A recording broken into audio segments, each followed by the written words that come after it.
point for proportions and scales.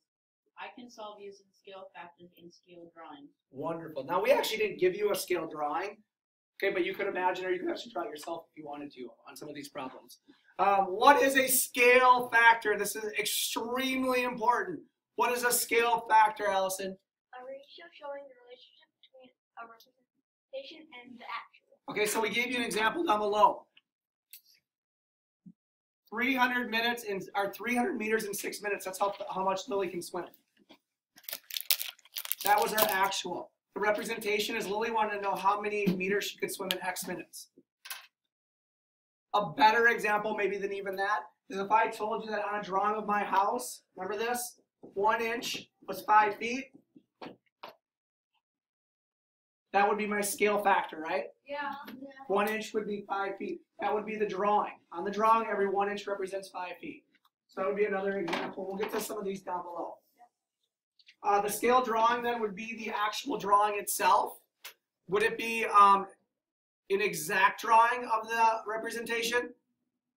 Would it be exact? No. Well, it doesn't actually look like the actual thing, but is it to scale? Yeah. So we talked about using the yesterday we talked about the shrink ray in Despicable Me.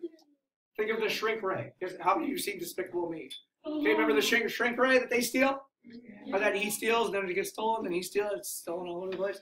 Okay, the shrink ray shrinks something down. It's to scale, it's just not the same size, right? Yes. Okay. Feel another way of looking at that. All right, so here we go, calculating with scales. So I built a house 7 years ago with my wife, and I met with the builder, and the builder said, on the drawing, and he showed me a drawing of our house, he said 1 inch equals 5 feet, right? Yeah. So I said, well, can I see it? He said, yep, here's your house. I'm like, oh, I love it. It looks so cool. And I said, how wide is my house going to be? And he says, well, look at what I just told you, Pottinger. Who taught you math? He said 1 inch is 5 feet. So I took my ruler out and I measured, and that was 1 inch. That was 2 inches. That was 3 inches, and that was 4 inches. So for every inch, it was 5 feet of house, right? Yeah. So my house was 20 feet wide, right? Right. Does that make sense? Yes. Okay. Now down below, it says on the drawing, Mr. P's house had a door that was 1 inch wide. How wide is the actual door? So we need to set up a proportion. And we have this thing that we do, this dialogue in our head. And the dialogue is, what was the scale factor? Scale factor is way up here. 1 inch is 5 feet, right? Yeah. So when I set my proportion up, I said, here's the dialogue. You ready? Picture air quotes. Air quotes. 1 inch is 5 feet. Therefore, a 1 inch door is how many feet wide? Right? So if on the drawing 1 inch represents 5 feet, a 1 inch door is X feet wide. Yes or no? Yes. And then you use your bubble method and you solve. Look at letter B. My picky wife wanted a 40-foot rough.